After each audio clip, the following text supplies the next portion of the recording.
Hello, everyone. This is Tommy at World at War Comics, and we have another amazing podcast for you today. But before we get into that, remember, Cien Chilies is the sponsor of our podcast. Please go to cienchilies.com, pick up your hot sauce, and use comics in the checkout, and you will save 15% off your entire bill. That's right. Just put comics in the checkout, and you will save 15%. It's cienchilies.com. And then remember, Comic Crusaders, that is also one of the sponsors of our podcast. I'm a writer for Comic Crusaders. Go to comiccrusaders.com and you'll find all kinds of reviews on movies, on comics, and even on music. All right, without further ado, I'm super excited to announce that we have Tom Leveen, writer extraordinaire. He's written 9 novels. He's an award-winning writer. He wrote 5 issues of Spawn with Todd McFarlane, and he has a Kickstarter that's about to start October 3rd called The Exorcist. Go to Kickstarter, look up Exorcist, or go to the link that will be in the comment section. Make sure you go there and hit the notification button on the Kickstarter. That way you're notified when it goes live. All right, without further ado, here is Tom and I. Enjoy. Well, hello, everyone. Welcome to World at War Comics. I'm super excited to introduce Tom Leveen. Tom, thank you for joining us today. Writer extraordinaire. We'll talk about that, but he's done a lot, and I'm super happy to have you, my friend. No, thank you for having me. This is really cool. And yeah, I'm ready. Let's do it. Let's go. Let's do it. So I'd like to kind of start from the beginning with everybody, just to kind of understand how you became the writer that you are. So let's start with comic books. Did you grow up a comic book fan? And did you have comics growing up, or not till like later in life? It was mostly later. Yeah. When I was a little kid, I didn't really. I wasn't around them. I didn't Yeah. have. I'm the seventh of 7 brothers and sisters, but Wow. the next youngest is like 10 or 12 years older than me. Okay. Yeah. A So little like bit we of didn't gap. have Yeah, we didn't have that whole thing going on. So I Yeah. wasn't really exposed to it. But then in high school, I had friends who were. Yeah. Um, and like I remember very clearly, there's that sort of iconic Wolverine cover, the green background with the crossbow, Yeah. and he's like. So I used that actually when we get to that for one of my Kickstarter covers. I'm like, oh, It's I've got to do my homage to that one. That always stuck in my mind. That's awesome. Yeah, so it wasn't we didn't really grow up with them, but I came to appreciate them through my friends. Yeah. And of course now as a kid I did grow up with like when I don't want to guess your age, but Yeah. I'm I'm gonna almost 50. I'm 48. Oh, perfect. Okay, so Yeah. yeah, so we're in the same cohort, right? And we had Yeah. the Incredible Hulk on TV, Oh yeah. those terrible 70s Spider-Man movies that were on, It's which so were just bad. like, oh, but it's Spider-Man, right? We had Spider-Man on the Electric Company. Do you remember Yeah. Spider-Man and the Electric Company? Oh my God, that was awesome. We had Yeah. Wonder Woman. Yep. So like we had that. That was more like those were my Yeah. superheroes, like growing up with Yeah. those Yeah. guys, you know. And then comics came much later, Yeah. and it's just such a fascinating, Hmm. different way to tell stories. So Yeah. yeah. Yeah. That's awesome. Well, let's talk about writing though, because you're quite a writer. When did that passion for writing, did that happen in school, or was that later as well? No, that was early. That was very, Yeah. very early. So in school when you're like that elementary school level, right? There's Yeah. the teacher that nobody wants to get, Yeah. right? That one, and you know who I'm Yeah. talking about, right? Oh yeah. Oh yeah. And I got her, second grade, and I was like, oh no. So yeah, she was so scary, terrified me. And we had an assignment to write a short story. And when I say write a short story, I mean on that like that brown recycled paper with the Yeah. blue lines on it. Remember that? Yeah. Yeah. So I wrote my story, turned it in, and she calls me up to her desk and says, Tommy, I want you to rewrite this story and make it longer. And tomorrow morning, read it to the first graders. And I'm like, oh my God, what did I do? I'm being punished for something. I don't even know what it is, right? So I do it because she scares me to death. I rewrite Yeah. it, make it longer. She reads it, sends me next door to the first graders. And because everybody, loves public speaking, right? Yeah. Yeah. So so I go next door and I'm just sitting there like, just Yeah, for sure. terrified, For sure. shaking. And then I look up and I see 31st graders just like, they're just whatever's going to happen, they are dialed in. And at that Yeah. moment, I'm no joke. I'm like 7, 8 years old. I'm like, I got this. Yeah, Like, that's this is awesome. what I want to do for the rest of my life. I want to Oh, be up in cool. front of people and I'm going to tell stories. So that's when I started writing fiction and just Yeah. never really stopped. Wow. Wow. Um, and then I didn't take it serious. Like I didn't try to do it professionally until, well, let's see, 2000 to like 2005, 2006, something like Hmm. that. So it was a long time. Yeah. I ran a couple of different theater companies in the meantime. Okay. So I was very, very into theater, did 22 years altogether, and I think Wow. 16 seasons of theater as an artistic director. Yeah. But the thing about that, and I think you and I think your viewers will appreciate this sort of perspective is with theater. I know that I can pick out a show or I can write a play or Yeah. whatever and cast it and direct it and produce it in like 8 weeks, Yeah. done. And I'll have an audience and they will Yeah. clap or they will whatever, they'll buy tickets. And so there's almost like a hit that you Yeah. get. Like it's an instant storytelling hit, right? And you can do 4 or 5 of those a year versus a comic book or a novel. Like you're Yeah. talking 6 months, a year, sometimes longer. Yeah. So I think I really got addicted as a much younger storyteller, I would say, Hmm. to theater for that reason. Like, oh, I can Yeah. get instant feedback, and it's this Yeah. ongoing, sort of grind to churn out as many stories as possible. And you can't do that when it comes to publishing. So, Yeah. so I didn't take it too seriously until much, much later. Yeah. Well, since you did have all that experience telling stories in theater, so you've done theater, you've done a novel, and then you've done a comic book. My assumption is if you had to choose out of those three, your favorite, would it still be the theater? Oh, dude, that's a messed up question. No, it's great. It's a good question. It is not theater at the moment. Yeah. We kind of stopped right around the time my first kid was born, Okay. because the Yeah. theater is a younger man's game. Like Is it's it? Yeah. it's very much at night. It's very much Yeah. weekends, and like you just don't have that once the kids kind of show up. And the other thing with theater as a director in particular, I think I directed like 30 shows or something like that over the course of those 22 years. And I kind of said everything I wanted to say. Yeah. I got to this place after the last show. I was like, I'm good. Like I kind of did all the shows I wanted to do. There's a couple more I wouldn't mind doing at some point, maybe down the road once the kids are kind of grown up and whatever. But if I had to choose a format, it would probably be prose. It would be like novellas or novels. Yeah. Um, but that's not to say, the thing about you know creators like you and me is that we have this IP, right? We have Yeah. this world that we create, Yeah. and this is something I'm preaching it now because I want so many creators to understand this. Like, Hmm. don't think of it as a comic book or a Yeah. novel or a movie. It's like Mm. this is an IP. This is a huge Mm. piece of pie or a huge Yeah. pie that you're dealing with.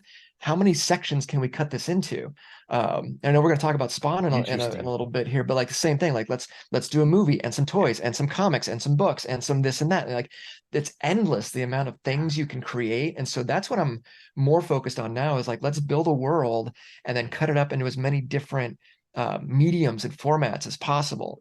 So if I had to choose, I would do long form fiction, Yeah. but I don't have to choose. So You don't let's have not. to choose. you know Well, let's kind of move into the novels. And what I would really like to know is what were you able to take from directing that really helped you become such an amazing writer when it comes to novels? Like, what were some of those aspects that really kind of you were able to bring over to the writing side on the novels? Thank you very much for asking that. That is a wonderful question. And I can tell you immediately that it was dialogue. Uh, Yeah. because that's my default as a fiction writer is Right. dialogue, Yeah. because in theater that's what you get. Hmm. If you've ever been to one of these big Broadway sized plays like Les Mis or Hmm. Phantom of the Opera, whatever, any of Yeah. those, they're spectacles, Hmm. right? And they have to be in order to charge the admission that they charge and to sell the tickets and all that kind of stuff.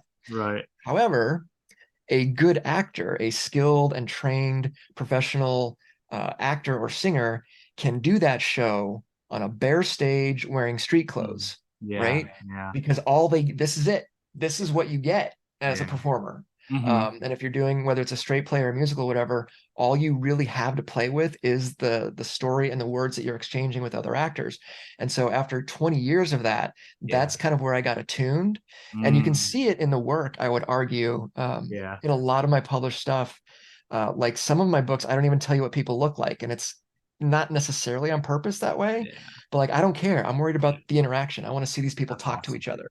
That's So that awesome. is without doubt the number one thing that I brought from theater over to prose for sure. Wow. Well, then you get into comics though, and the dialogue plus the visual is extremely important, right? Because the visual also has to tell a portion of the story. So how was that transition, Mhm. knowing that you did dialogue and it was such a important part of your novels, where you can bring that over to comics, but you also have the visual that you have to work with, and you're not in charge necessarily of what that visual is going to look like unless you're the artist too, right? Yeah. Yeah, I mean, so on the one hand, one of the great benefits of theater transitioning into comics is that it's a group project. Like there's Yeah. no question. Wow. Even as you have somebody who is in charge of the whole thing, like who ultimately is responsible for everything that happens as the Yeah. creator or the director or whatever, you're Mhm. still working on a team. I mean, Yeah. obviously there are people who 100% do their everything for their own comic book. Right. I'm not an artist. I can't do that. Yeah. So I have to have a team with me. And so that's helpful. Like Yeah. that experience of learning how to work with other creative people Hmm. certainly ports over and is For sure. fantastic. Uh, that being said, there isn't a point for point comparison, I think I'm learning actually Hmm. with comic books and theater, Mm. because in theater or in a novel, much, never mind, a longer work like that, you have all the space in the world. You can take time and talk all you want to, and it's fine. In a Yeah. comic book, like, dude, you have to be really mindful of each word. How much room do you have in that bubble? How much room Yeah. do you have in this page? How many panels? Yeah. And when I started, I mean, I had, had 10 panels and everybody's talking all the time. And it's like, no, you can't do it. You can, That's it won't awesome. work, Yeah. you Yeah. know? Exactly. Yeah. So I'm still, very, very much a student of comic books. And I mean, the amount of detail Yeah. that a really good comic book creator, whether it's artist, writer, whatever, just Yeah. kind of knows, it's in their blood, is Hmm. fascinating to me. It's remarkable. I hope to reach that at some point, but so much to learn. Yeah. Yeah. Now, as a writer of novels, what genre was your favorite to write? Because I think you've done a couple different things, and then it led kind of into horror. And if you look at your Kickstarter, it's horror too. My assumption is you really enjoy horror, but is that your favorite to write about? Yes, I think it is. I grew up, I remember very distinctly in fifth grade, one of my aunts handed me, I think it was Night Shift, Stephen King's Night Shift collection. uh, I was like, cool. And my parents said nothing, Nothing. just off I go.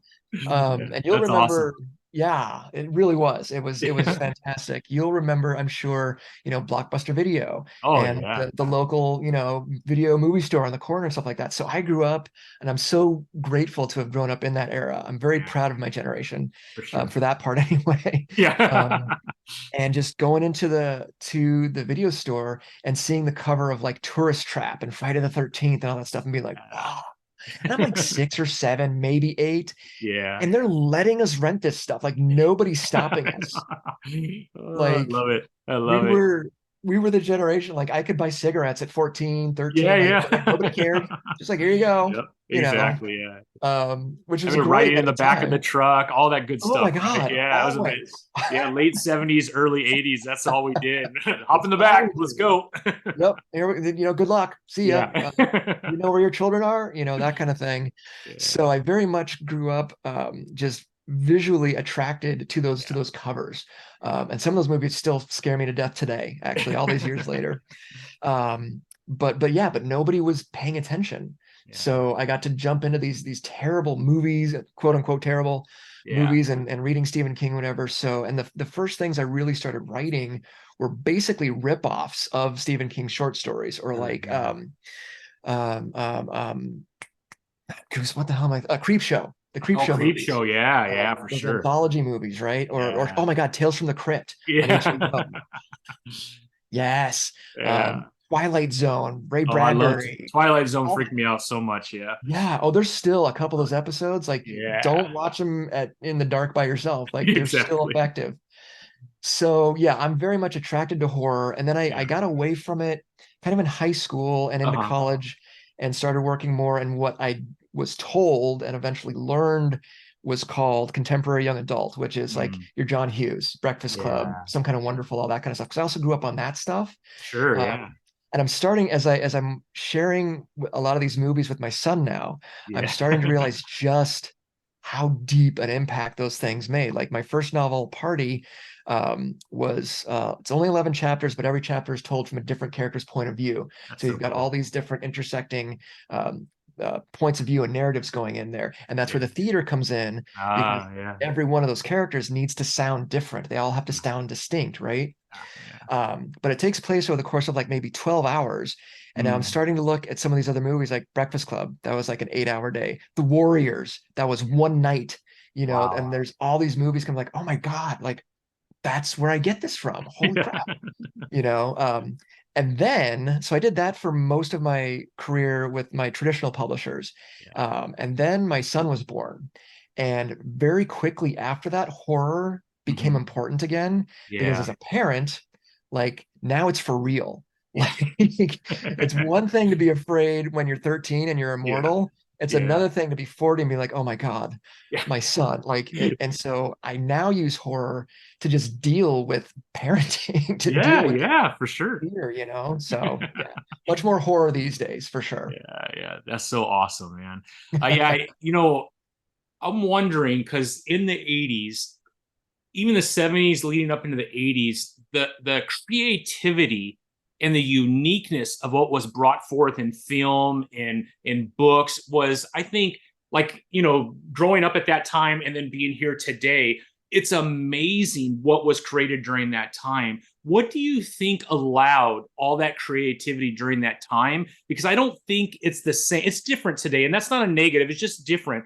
But I Yeah. don't see that same creativity. And if you look at film today, it's a lot of regurgitation of what's happened in the past. Mhm, And mhm. I'm wondering, can we get to that creativity where you're seeing things that are extremely unique? And I know there's stuff out there, but not at the level it was in the 80s. Yeah, no, I fully agree with that assessment. And I actually have put a lot of thought into this because I've wanted the same thing. And there's actually a lot that I want to write about it because I think it's an interesting subject. Yeah. But the closest I've come to was, you and I grew up with the threat during the Cold War, right? Yeah. And so Yeah. we grew up, our generation didn't necessarily have to hide under desks, Yeah. but we knew about it. Like we heard about it, and we were watching Red Dawn and The Day Yeah. After and all that. Like this was a daily thing where it's like, For well, sure. hopefully the button doesn't get pushed today. Like that was Yeah. just reality. I mean, Uh, Red Dawn really affected me because of oh, for everything going sure. on. And I'm like, we might need to be prepared like that. I remember Oh us, yeah. our family talking, this could be real. Oh, 100%. Absolutely. Absolutely. So we grew up under that shadow, right? Yeah. And then and then I think it was 1989, the wall came down, the Berlin Yeah. Wall came down. And I Yeah. was right at that age where I didn't know what that meant Yeah. exactly. I just knew it was a Exactly. big deal. Right. And we Yeah. had we had David Hasselhoff up there with his light up jacket singing Yes. about freedom. And we're just like, yeah, Yeah. woo, Yeah. I guess this is cool. Yay, Germany. I don't know. Yeah. But 1980, when the wall fell, Yeah. that introduced a decade in Yeah. which we could afford to be navel gazers, and we could afford Mm, to have grunge and like yeah. and to bitch and moan and have the Yeah. hair in our face and just smoke clove cigarettes and oh my God, and bitch about the government and So whatever. true. Yeah. You know, Yeah. we were so privileged to Yeah. grow, and like the president played sax on late night and Yeah, whatever. exactly. And it just Like seemed like everything was cool right at that time. everything was cool. And I Yeah. know that wasn't true for everybody. I want to be Right. clear. I Yeah. know that wasn't the case for everybody, right? 100%. But Yeah. but for us, Yeah. like we were safe. Like Yeah. there weren't going to be nuclear bombs anymore. Like Yeah. everything was fine.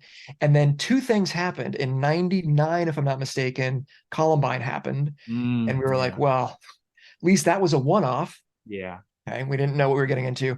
And then Yeah. 9/11. And Yeah. that was it. So there was this, for me, my opinion is that the 90s were this sort of Yeah. glorious decade, Mhm. where we were safe to do kind of whatever we wanted. And I think to your question about how all that 70s and 80s stuff Yeah. came up, we had that luxury Mm. of you know, Freddy and Jason and Michael and all this guy with our slashers.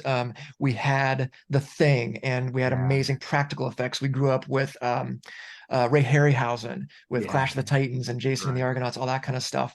And I think we carried that forward into that era and felt like we could create whatever we wanted to. You know, so I don't know if that makes sense, if that's really Yeah, it connecting. does. It does. I feel Yeah. like that had a big part of it, because Mhm. then once those two events happened in 99 and 2001, it was Yeah. like, well, now any kind of like horror in particular is just an escape.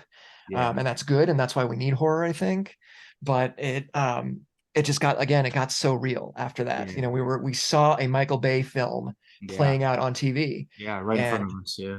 like that's it. And I remember talking about this with my brother-in-law, who's like I guess the next cohort kind of after us. And Hmm. he was, I don't know, I want to say fourth or fifth grade Okay. in 9/11 Mm. when that happened. And I was like, as we were talking about it, I was like, you've never grown up, you don't know a world without mass violence, do you? Yeah. Yeah. And he's like, no, I guess I don't. I'm like, and we had Yeah. that era, You 70s, really 80s, and did. 90s. It felt like for our people our age, we're like, we Mhm. didn't have to worry about that. And now it's changed. And so I feel like horror has a new kind of responsibility in that Yeah. sense. And I agree, there's not a lot of, it doesn't feel Hmm. or seem that Yeah. there's a lot of new stuff.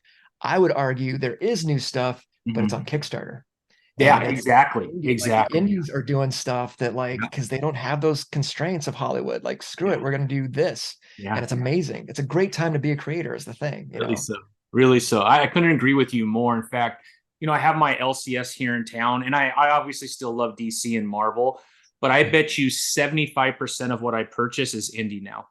Mainly because I want to experience stories that aren't constrained by 80 years worth of history. Now, that's not a negative. I love Superman. I think you have to match canon. So I don't want to see Superman have some weird power that doesn't make sense. But I go to indie though, because you could create whatever you want and there is no constraints. And I love that feeling of getting an indie. In fact, I got a couple today.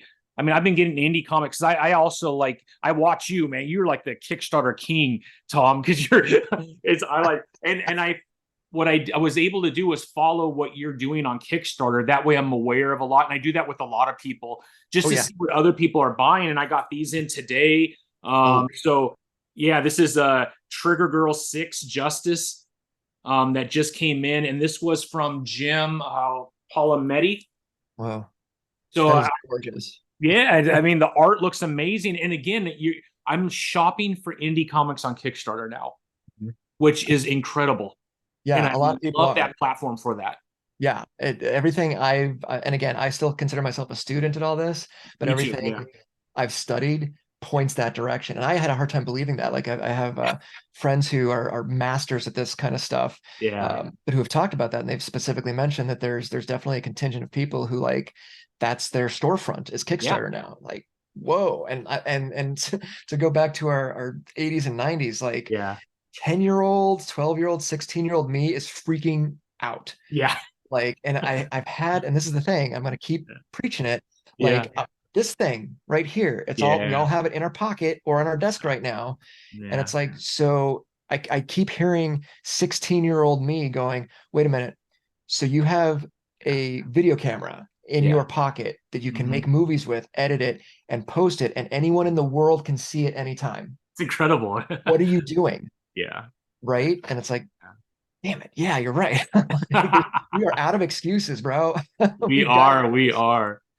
I wonder though on the opposite side, because I agree with you 100%, but on the other side, not having those things in the 80s allowed us to be a lot more free to try things and create things. yeah, Whereas this is kind of, like you said, you're seeing what someone's doing in Brazil, you're seeing what someone's doing, and it's incredible how much connection you could get. So I think the connection between humans is better.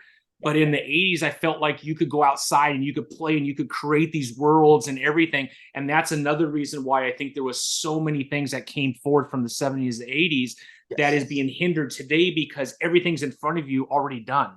Like Yeah. it's almost like a fast food generation now where everything is created and it's in your hands. And I mean, I'm watching a Marvel movie that came out 6 months ago on my phone.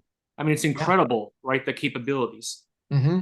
Yeah, no, it's true. And that's something when I get to one of the things that being traditionally published afforded me was the ability and possibility of like Mm, school visits and conferences and yeah, conventions and things like that. So I get to, since most of my stuff was geared toward younger readers at the time, I got to do a lot of those things and met a that's so lot of cool. younger writers. And Yeah, that was one of the things I always tried to emphasize with them is like, listen, because I know you, I know what you do. You go to school and then you come home and you go in your little cave and you watch stuff and then you do your writing, whatever, and then you get up and you go to school and you just wash and repeat over and over and over again. If yeah, you want to tell stories, you hmm, have got to get out of your house. You have to yeah, go have adventures. yeah, And by adventures, I don't mean you have to jump out of a plane. You don't have to fly to Brazil. It's like you don't have, you should, if you can, do yeah, great. But like go on a bike ride, go on a walk, listen, smell, touch. Like otherwise you have nothing to write about, you know? And I still fall into that myself. Like, dude, you got to get out and watch people and interact and experience new things, you know? So I agree. I think that was a big piece of it. We were able to bring all that that creative energy into the things that we did. And now those are the people who are in charge, right? yeah, The Stranger Things and whatever. exactly. Like that's the cohort that's kind of coming up now. Like we're gonna be It is. presidents pretty soon. You Yeah. guys. So curious to see what happens. Yeah, yeah, for sure, for sure. Absolutely. Um, Over the last maybe 20 years or so, as or 30 years, whatever it is, as you've been writing, is there other writers that have influenced you Mhm. that you look up to? Like, do you have favorite writers that really had an impact on your desire to pump out the novels and everything that you've been busy? Yeah. Oh, I'll always. Yeah. The first, and to do some more nostalgia while we're here, Yeah. you know, we used to. I remember riding my bike to Thomas Small in Phoenix, you know, in the terrible heat with my $3 clutched in my hand to go to B. Dalton or Walden Books Oh, or Walden, I whatever, remember those. Yeah. right? And go and look because I still have them. These are all my Choose Your Own Adventure, and like I've got some really great How think cool. has these anymore. G.I. Joe. Oh, Oh yeah, I've got a I stack of these. remember I had those Oh, too, man. Oh, love I it. wish I kept them. And isn't that, oh yeah, they're so great. And that feeling of rushing into the bookstore and the smell, number Yeah. one, Yeah. and then sitting there for an hour going like, I've got what can I get? And just the Yeah. sheer joy of buying those books, right? And back then, young adult didn't exist. You had Judy Blume and then Yeah. Stephen King. Those were those were your choices. Right. Yeah. Right? That's so Like true. Yeah. It was such a small little section. yeah, we had nothing. And then the D&D like hardcovers on the bottom Yeah. shelf, like away from everybody. Yeah. So I grew up with like Judy Blume, obviously, like Yeah. she is the queen. She Yeah. is the hands down. She made everything that comes afterward possible, I think. Yeah. So and I got to meet her once. I got to have dinner Oh, with how her. cool is that? Um, like she is exactly as awesome as you would think Judy Blume is going to be, right? She was That's just so, incredible. so cool. So Judy Blume was a big one. Stephen King, I mentioned, I was just inhaling all of his early 80s and all of his stuff, particularly his short stories. Really, Mm. really got into his short stories. Yeah. Um, and then after that, as I got a little bit older, I discovered Christopher Pike, who was like Mm. Yeah. very he had that R.L. Stein vibe in that he Yeah. was writing, you know, pocket-sized paperback horror stories, Yeah. but it was like, but people were having sex and like they're Exactly. swearing sometimes, you know, Yeah. Yeah. like it was the grown-up version of Goosebumps, and I Yeah. respect That's a good Goosebumps. one. Nothing It's a but good love way for to put it. Goosebumps. Yeah. They're still great, they're fun, but they're popcorn, and that's Yeah. okay. There's Yeah. nothing wrong with that. Sometimes you Sure. need popcorn, Yeah. but Yeah. Christopher Pike was like, "Oh no, we're going in," you know. So those, and then definitely, and he passed away several years ago now, but an author named John Belair's, who Mm. also wrote like middle grade horror, but Yeah. but he was before R.L. Stein really landed, um, Hmm. and it's like a literary horror for young readers. You had to be a reader to keep up with it. It wasn't popcorn. Like Really? you felt like it was substantial and Wow. scary. Like he Yeah. did some really scary stuff. So those guys all definitely influenced me. And then around the time I was coming up, there's another author named Lori Haltz Anderson who wrote a book called Speak. That's Mm. God, it's got to be at least 20 years old now. Wow. But for me, she sort of kicked open the door for voice, Mm. and for the kinds of stories that authors could tell Yeah. to young people. two Mm, teenagers in particular. right. And once, and I remember reading that and going like, oh, we can say this, like we can talk like this, that's okay. And Yeah. so that really influenced everything I did ever since. Wow. I also got to spend some time with her, and she's a lovely, lovely person. Yeah. Um, and those writers, the thing about those writers, in particular when we're writing for younger people, like anything, you know, sub 18 years old, Yeah. is you have to like kids at some Yeah. fundamental That's a good level, point. Yeah. right? You kind You of should do. like your And audience, right? but yeah, you do. And I remember Lori said at a author event in Phoenix one time, and I take this very seriously when I write for that reader, for those readers. Hmm. She said it is immoral to not include hope in books for young readers. Wow. And I was like, Wow. yeah, like that's exactly it. So we That's deep. can, well, yeah, but Yeah. it's true. You know, we'll Hmm. take, particularly writers who do what I do for young adult, we will take you through hell. Like we are Yeah. absolutely going to beat the crap out of our characters. It's kind Yeah. of our Yeah. job, Right. but we're going to pull you up at the end. You Yeah. know, we're still going to, you know, Yeah. not that it's a happy ending, Right. Right. but the encouraging ending. Like you're gonna be okay. You're gonna Yeah. be Yeah. okay somehow, you know. So yeah, those that's just a handful, and I could probably That's name a amazing. half a dozen more. Yeah. Yeah, but that's awesome. I mean, we all have certain influences in our life when it Mhm. comes to the things we love to do. So thank you for sharing that. I appreciate it. Yeah. So the next question I have is how did you get involved with Spawn? Because that seems like so far out there, knowing your career up to that point. So how does that connection with Todd and you creating this plot for this 5-part series that I have right here? Yeah. Great question, and it's gonna make everybody really angry. Um, I'm so sorry. I'm apologizing in advance. No. Um, so quick clarification before I Yeah, explain what that is, because I sure. want your writers to make sure that they're clear on what's Okay. going on here. To publish traditionally, Penguin Random House, Simon and Schuster, Mhm. Image, etc., you don't have to know somebody. Okay, Mhm. I didn't know the president of Random House. I didn't know Todd's, you know, son from camp, or what. Like, it Right. doesn't really work like that. Okay, these are companies Mhm. who not only will let anyone in, but they want, remember, they're on Yeah. your side. They want you to write the next great book or the next Yeah. comic, whatever, right? They are Exactly. anxious for you to do that. That's a It's good just the point. percentage that they can accept is very, very low. Okay. Yeah. But there's no secret handshake or anything like that. All you have to do is write a great story and Mhm. then get the right representation, and that's how you get in the door. So Mm. that's what happened to me. Yeah. There's not a lot. There's an element of luck. There's an element of timing, but it's a Yeah. lot smaller than people probably think that it is. Okay, so Mm. there's that piece. I just want to make sure that that's clear.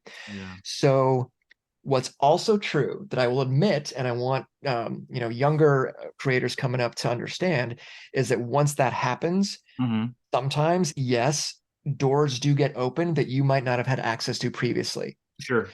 But it's not who you know, it's just this weird network of professional connections that Yeah. happens. That's it. Hmm. And that's what happened with Spawn. I published, I don't know, 3 or 4 novels. I think I probably got up to sick when this happened, and met some really great booksellers, people who worked at bookstores, independent bookstores, who were very plugged into publishing and what's coming up, Mm. and working with other professionals in the industry, and that kind of thing. And you know, got to hang out with them, and they were very cool. And then we had card nights together, and that was fun. And Yeah. then it turns out, this is the phrase that's going to keep repeating. And then it turns out, Yeah. you know, that they were heavily involved with our main Comic-Con, which was Phoenix Comic-Con at the Wow. time, is now Phoenix Fan Fusion. Right. Um, and not only that, but they are, you know, they're some of the people who are working with all of the celebrities and stuff, and they know how to do that. They know all the people who know the people and all this kind of stuff. And then it turns out that Yeah. they are friends with somebody who works for Todd McFarlane Productions, who I get to know. And I don't really, you know, I have no idea that that's what they do at the time. We're just hanging out Right. playing cards. Like it's just Yeah. a thing. And then, I don't know, my fourth or fifth Comic Con, this person comes up to me and was like, "Do you want to write for Spawn?" And I was like, "I'm sorry." And she's like, "Yeah, something's coming up. You want to talk to Todd?" I'm like, and you have to say yes. Yeah. It's just like in the You movies, don't if they pass have to, that up. you always say yes, and then you make it up as you go, Yeah. right? Do you Yeah. know how to ride a horse? Yes. Just anything to get the part, you Yeah. know.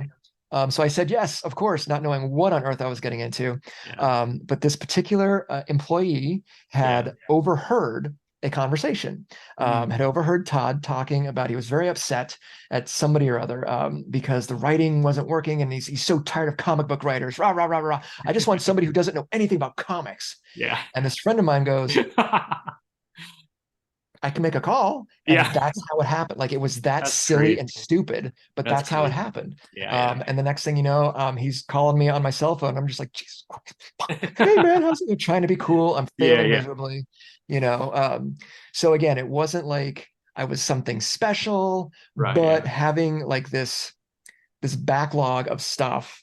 Hmm. And I should probably point out, like, and like a good relationship, an authentic relationship with Yeah. somebody, you know, who trusted me and who I trusted and things like that. That's kind of how that happened. And I see things like that now that I'm more in that industry. I see Yeah. that happening more and more. The Yeah. best place to go at a Comic-Con or an author conference is the bar. Yeah. Get to That's the what I've bar at heard. like Yeah. 8 p.m. You don't have to drink, just sit there and listen and be cool. And that's better than any university you could ever go to. Yeah. So that's the I short mean, version. that's incredible though. And I think, as you get older, you realize that, burning bridges is very dangerous for your career, right? It So is.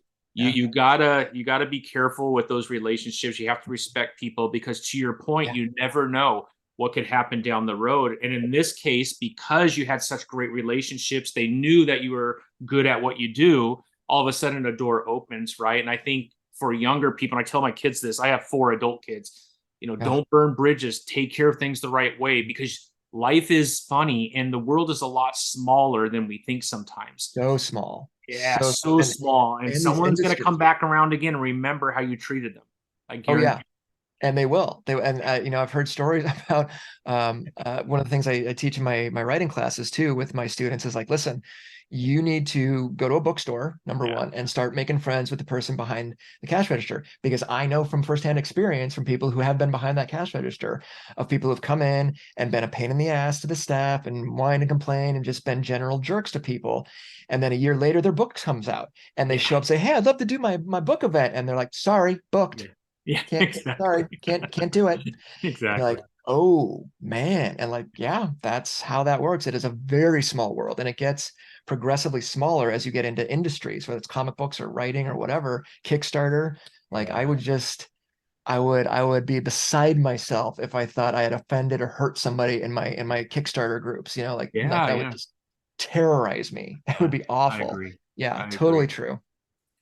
So you write Spawn, and he wanted someone that wasn't in comics, right? Yeah. So this was perfect opportunity. But as you go to write Spawn, had you read Spawn before that? Did you how did you prepare for those issues to get to know the characters, understand their background, right? Because that's really important to be Yeah. able, especially as a reader and a fan, you want to be able to read it and you're like, wait, that's not Al Simmons, that's not Terry, that's not Cyan. Like this is Yeah. not the people that I've read for the last 260, right? You know what I mean? Yes.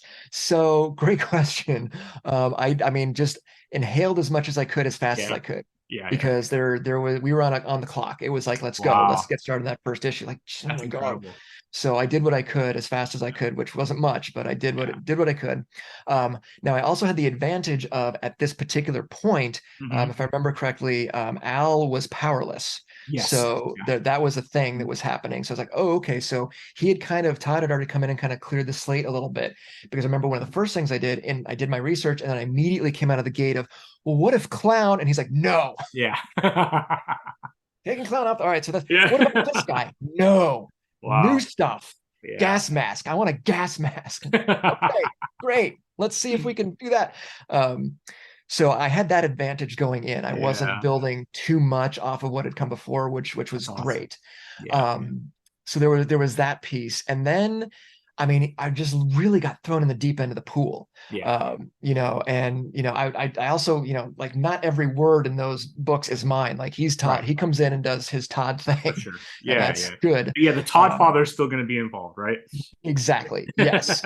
And the thing is, I always tell this story because I love it, and the more I think about it, the more true it becomes. And I think all of us as creators can stand to learn something from it. So we're going to be dropping some F-bombs here, but No, I go have for it. to, otherwise it doesn't count. You won't I feel love it the it. way I I love felt it. I think it was our first meeting, and I'm in the office and I'm looking at all, he's got all the toys and everything. And I'm just like, oh my God, I'm in like Spawn Central. Okay. it.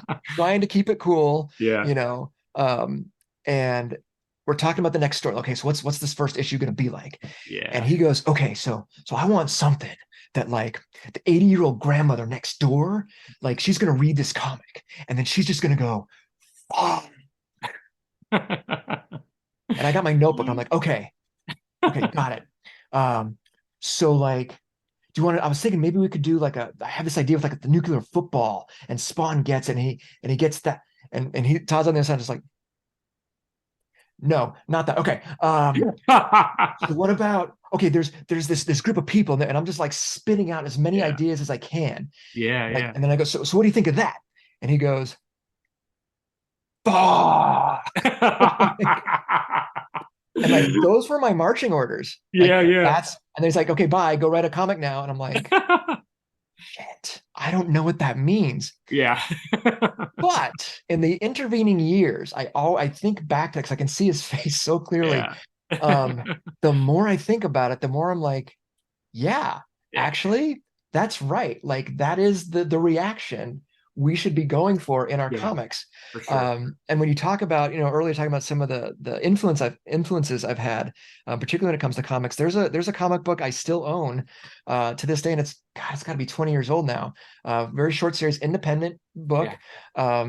And the story, I mean, it's a Buffy ripoff. Like Yeah. there is nothing original to the story itself, but Right. the art, Yeah. every time I Insane, open those huh? comics, I go, ah, it's this breathtaking thing. And so I Yeah. think that's an important lesson. Like Yeah. that's the feeling I should be going for in every panel and every spread and every page turn. Yeah. And that was the other thing that I learned from him that I had oddly enough not learned as a prose writer. Yeah. When I turned in my first script, he's like, "Where's the turn?" I'm like, "Well, page one goes to page two, Todd. I don't. What do you?" Because I'm an idiot. He's like, no. That every scene, you Yeah. can't start and end the scene in the same place. If you start and end in the same place, nothing's happened. So what's the turn? And I'm like, oh shit, I don't know.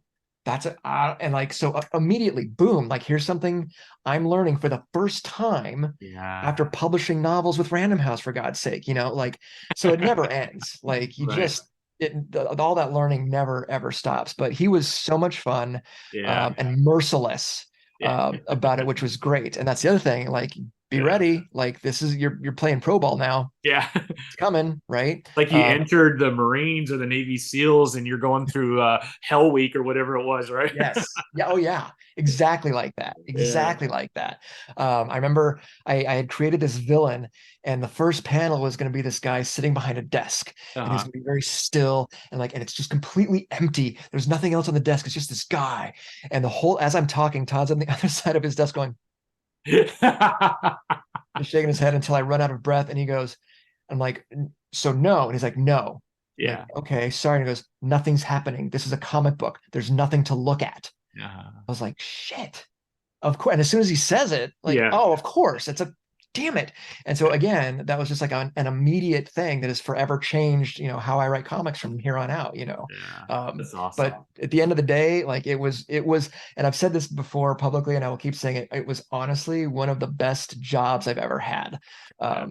It was so much fun to be there and to be a part of it. And, but I also want to caveat that thing for the next generation coming up.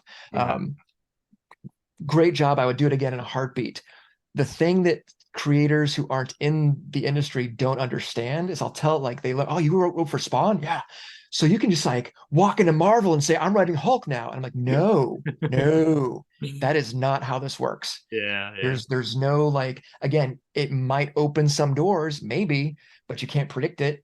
You might be able to stick your foot in a couple of them and try to look inside if you're lucky, but that's it. Like it is still a grind. Yeah. It doesn't really come with this plate of magic. Yeah. It's awesome, but it Still gotta doesn't go mean through you're the done. process, huh? Yeah. Yeah. So just as a thing for our next writers to understand, or creators, I should Yeah. say. Yeah, but it was great. It was so great. What an amazing experience, though. Yeah.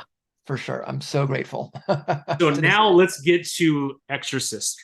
Yeah. So now, right, you have your Kickstarter. It's going to start October 3rd. It's Mhm. going to end like November 2nd, November 3rd, somewhere around there, Yeah. right after Halloween. Yep. It is a horror comic, right? Mhm.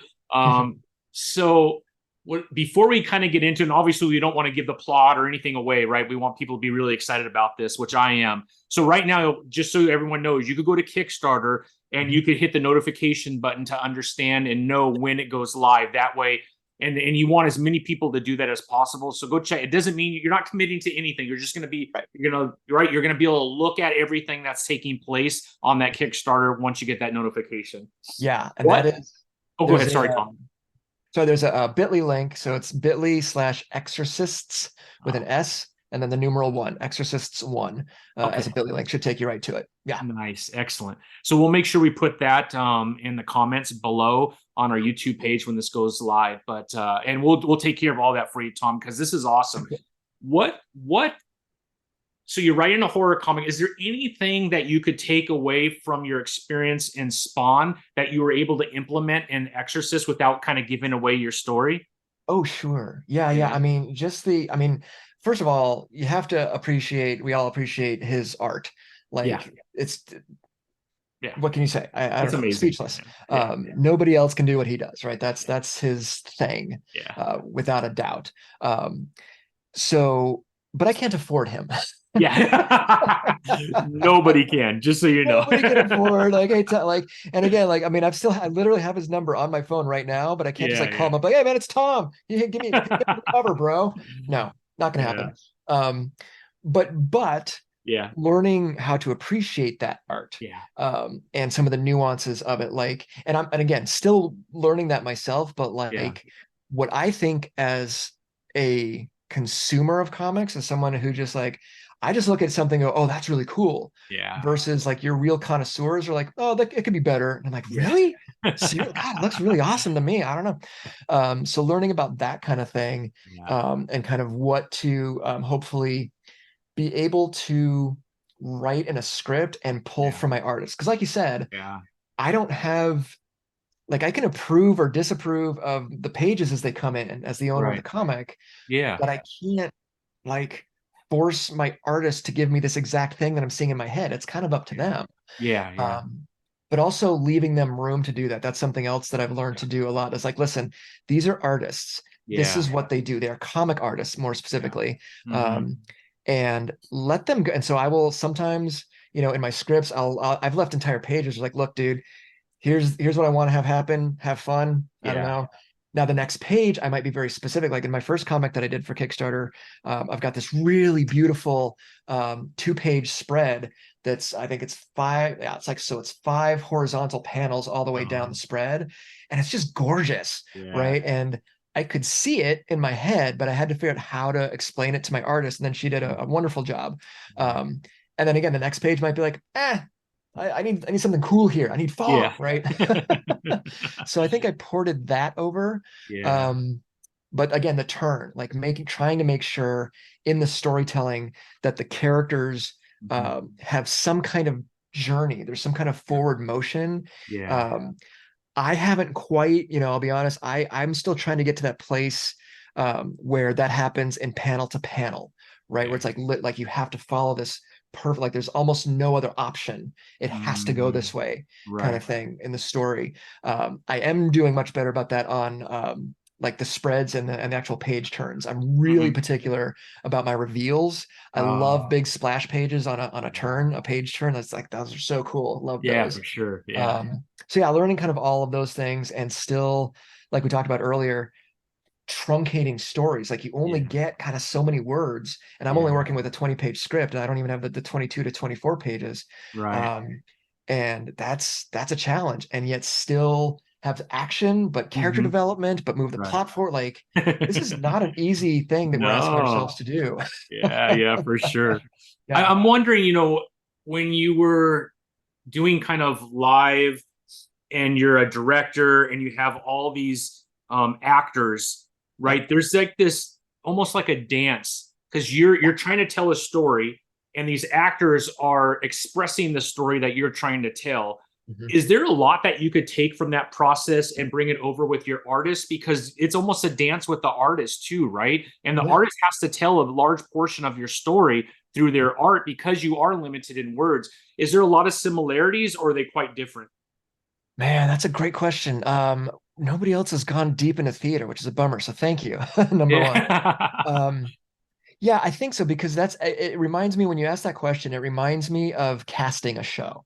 Because that was almost one of my favorite things to do was casting. Yeah. And I've turned down in my directing career, I've turned down more experienced actors Mhm. during an audition for actors who understood what I was saying, because Mm. that is hugely important. Yeah. Yeah. Like I remember one of the things I used to do as a director is I would do kind of this rapid fire Q&A thing, just line everybody up on stage and just start asking questions. And they were either yes or no questions or A or B questions. Yeah. Like, Freddie or Jason, go. I'm like, Freddie. And they just had to answer immediately, first thing off the top of their head. And I remember doing that once with a guy, and I was like, okay, favorite superhero. And he's like, I mean, like Superman, I guess. I don't really know. Like, okay, and what's your job? He's like, well, I want to be a fireman. I'm like, you want to be a fireman, the hero among heroes, and you don't have a favorite superhero? Yeah. So we didn't work with him. Like, clearly this isn't gonna Yeah. happen. Right, right. So that is a direct influence, I think, on how I write my scripts and trying Mm. to get that shorthand that you can get when you're working Yeah. with a consistent artist. And I've been Hmm. very fortunate too. The two artists I've been working with lately um, we've done more than one project together, That's and so awesome. now I don't have to write a script that I'm like going to turn in to a new artist or to a Right. company or Right. whatever. Like, no, this is just me and you now going back and Yeah. forth via email and making sure we're both, understanding the same things. A lot of them are not working, are not like native US speakers or native English Oh, speakers, sure. Yeah. which adds another layer to it. Like, so when I Mhm. use phrases that are very common to the US, like, Yeah. but that I can't say that because they're not going to understand what that means. Right. Yeah. I got to Yeah. phrase things differently, which is kind of fun, frankly, Yeah. and clarifies for me as a writer, what are you actually trying to say? What are you actually trying to capture in this panel or Right. this page or whatever? So Yeah. I do think, as I hear myself talk about it, I think there is some carryover between those two things. Yeah, for sure. Absolutely. Yeah. That's And handy. awesome. So can we talk maybe about the premise of the story? Because that's going to be in the Kickstarter. So people will see that. What can we expect from Exorcist? So Exorcist is currently planned. I intend to, being a smart Kickstarter Yeah. person. My hope and prayer, of course, is that this becomes a long-running series. Yeah. I kind of know how it ends and I know Hmm. how it starts, but the middle, it could be Yeah. 10 issues, it could be 110, whatever. We'll see. Right. We'll see, how people respond to it. Sure. Until then, I hope to do a 3-issue series. So this is issue Okay. one. Hopefully that will go well and allow me to then fund issue 2 and 3, and that Yeah. will be a closed arc, little mini arc, Hmm. and see where we land after that. If there's Yeah. still people excited and interested, cool. I Yeah. can map the rest out and we'll go from there. So that's Right. kind of the first thing to bear in mind. I want to make sure, because I'm sure you've seen this too, and other Kickstarter fans have encountered, the issue 1, issue 2 stop.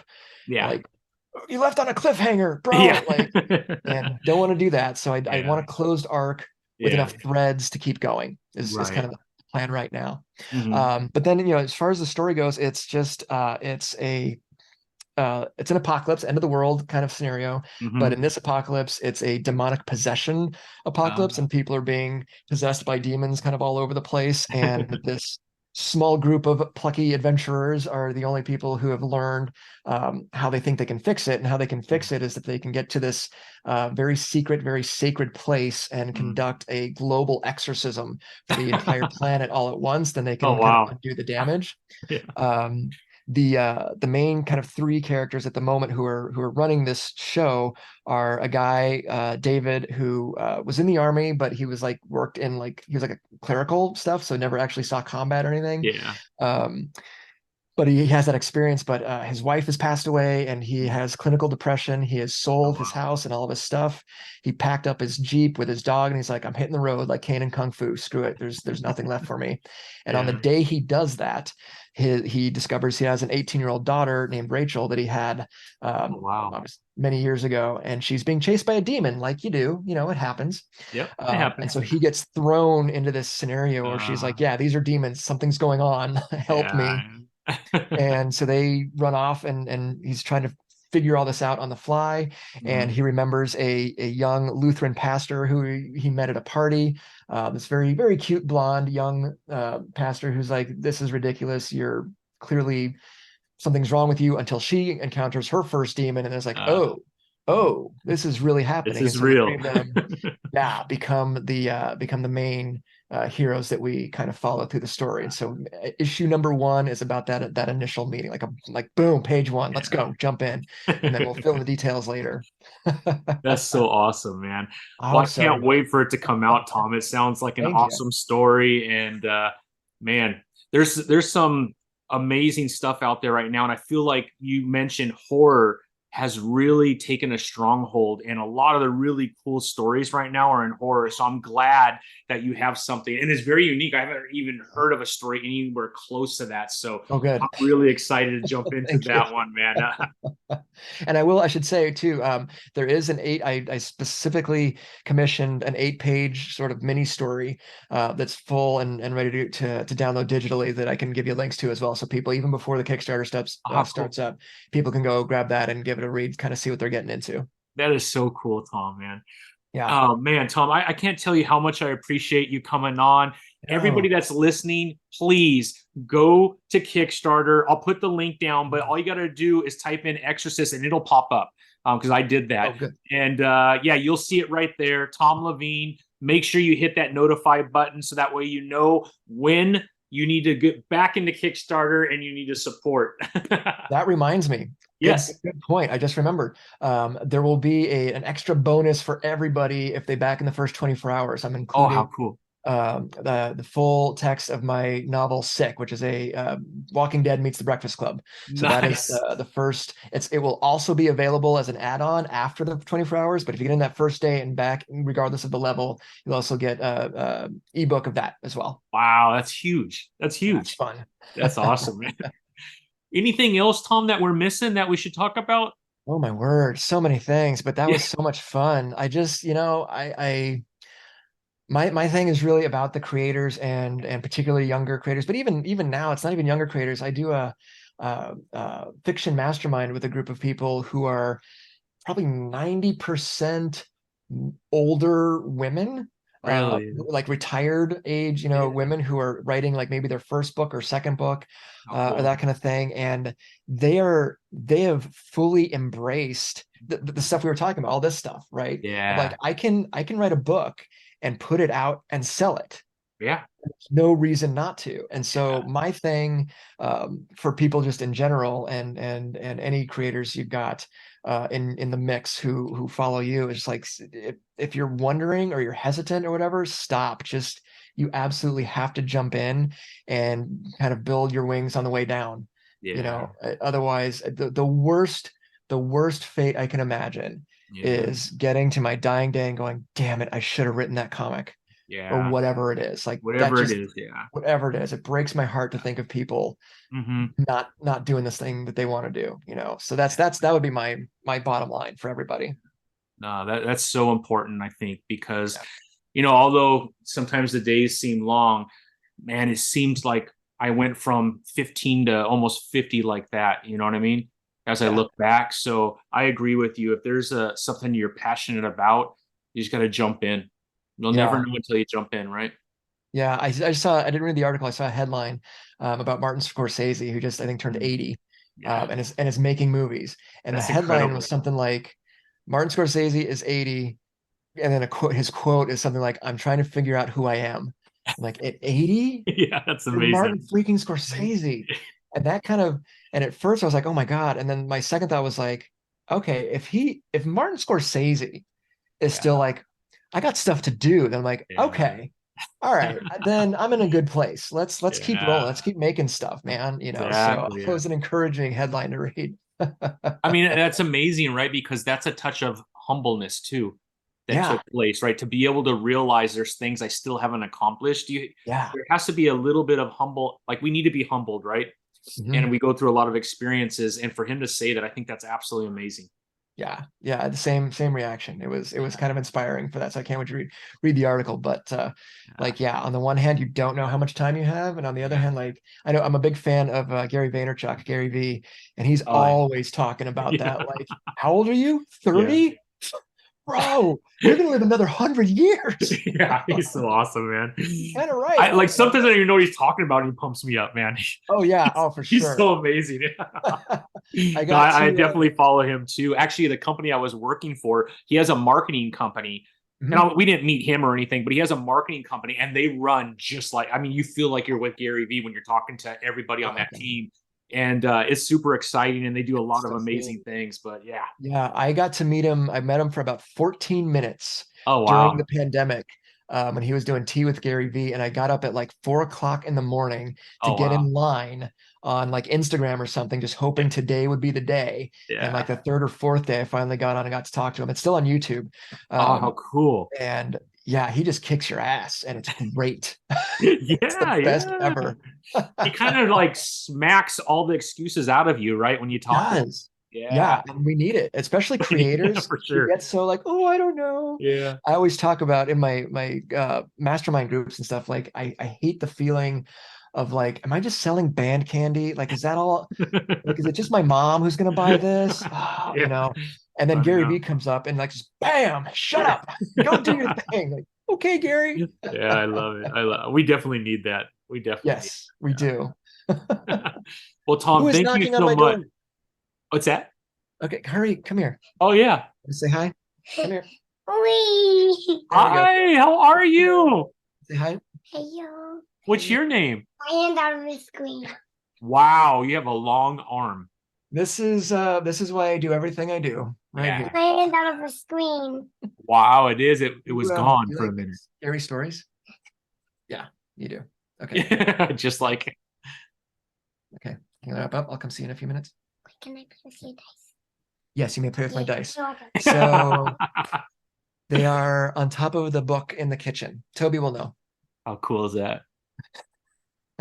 Yeah, Toby's getting into D&D, and then I just started teaching him the hero system, which is what I grew up with. So it's like Nice. Yeah. 6 dice 6, big old bags full of 6 dice 6. So like, all right. That's so awesome, Tom, man. I love it, man. I love it. Me You have too, man. two?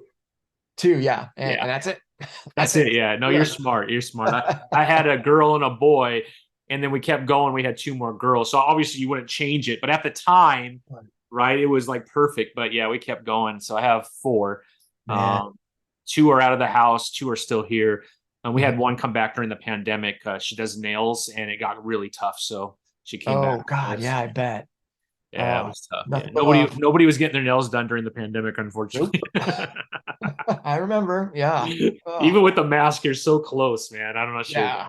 That was coming back to I got COVID once and it was like after the worst of it had passed, like it was Yeah. vaccinated, all that kind of good stuff. But it was right after the first Comic-Con we went back to. And we Oh talked yeah. about it. My wife always comes with me. She's a great tabler. She knows Yeah. she's in the business, like she knows how to do all the That's tabling. awesome. And we talked about it. It's like, is it too soon? It's like, baby, we have not been to a con in Yeah. 2 years. And you can see like everybody was just twitchy. Like we Yeah. have got to go to a con and be with our people. Like Yeah. it's worth the risk. And we took it and sure enough, I got it.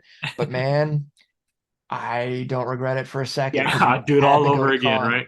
Oh yeah. I mean, those cons are a lifeline for so Yeah, many people, for sure. myself included. And it's just been, yeah, the 2 years without that kind of just being around your tribe, your Yeah. people, it Yeah. gets really bad, man.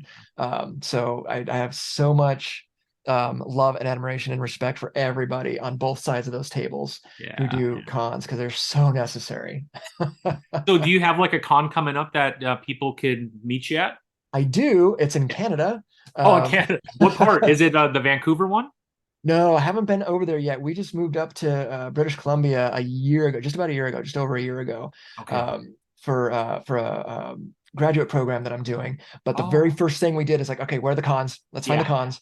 And I don't know if it's all of Canada or just British Columbia or our town in particular, but the nerd to population ratio is huge. Nice. It's Nice. awesome. There are Yeah. so many game stores. Oh, that's so cool. Like they're just everywhere, which is fantastic. Yeah. So yeah, in if you happen to be in British Columbia, I will be at Pentacon, which Ooh. is in a small town called Penticton in Yeah. British Columbia on the 21st and 22nd of October. And Nice. I can't wait. Yeah.